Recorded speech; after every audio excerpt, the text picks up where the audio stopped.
Albert Einstein's warning to college education: education is not about learning facts, but about learning facts. Albert Einstein was a German-born American theoretical physicist. He is considered the most well-known and popular scientist of the 20th century. He might even be the most famous scientist and arguably one of the most intelligent people to have ever lived. He was born at Ulm in Württemberg, Germany, on March 14, 1879. He became a German citizen in 1914 and remained in Berlin until 1933, when he renounced his citizenship for political reasons and emigrated to America to take the position of professor of theoretical physics at Princeton. In 1921, he won the Nobel Prize in Physics. He later became a United States citizen in 1994 and retired from his post in 1945. While Einstein is best known for his mass energy equivalence formula E=mc², dubbed the world's most famous equation.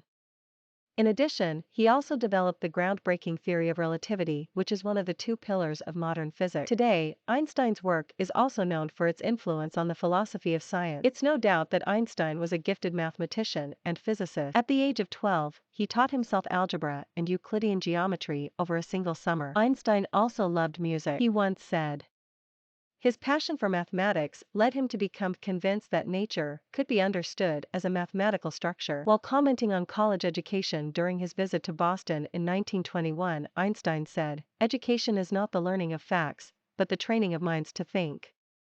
He argued that in order to learn facts, a person does not really need a school or college education. Einstein went on to explain that the value of any school or college education is to train the mind to think something that cannot be learned from textbooks. It is to create the capacity of integrated understanding and an ability to use the knowledge intelligently.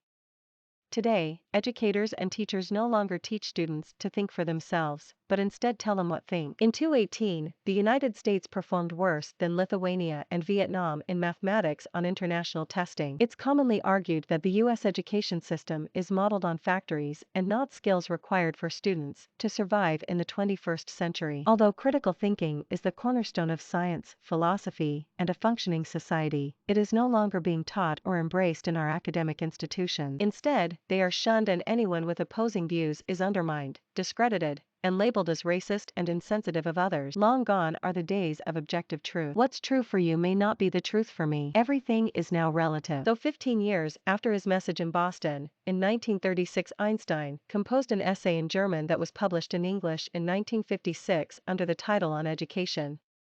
The essay was part of an address by Albert Einstein to the State University of New York at Albany, on the occasion of the celebration of the tercentenary of higher education in America, October 15, 1936. Einstein started out by saying, "Education is what remains after one has forgotten everything he learned in school. It's a miracle that curiosity survives formal education," Einstein said. He went on to say, he then expressed his view of the education of his days, saying, echoing the view that knowledge is dead and school is alive, Einstein disagreed that school should be used as an instrument of transferring a certain maximum quantity of knowledge to the growing generation.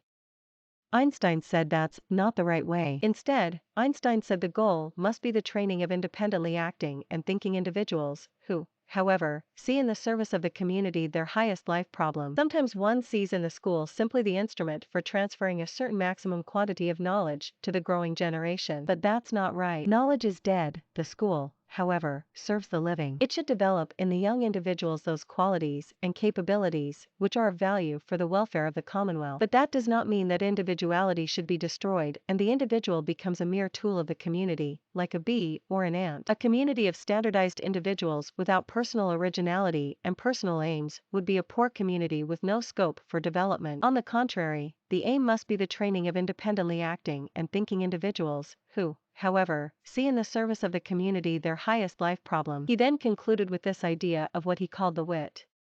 Einstein said that the wit was not wrong who defined education in this way. Education is that which remains if one has forgotten everything he learned in school. He added, for this reason, I am not at all trying to take sides in the struggle between the followers of the total philologic historical education and the education more devoted to natural science.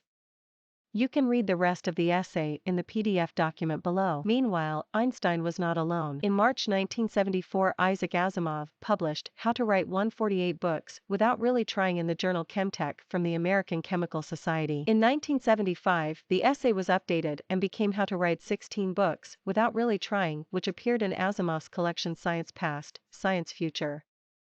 In one of his writings, he said, and self-education is, I firmly believe, the only kind of education there is.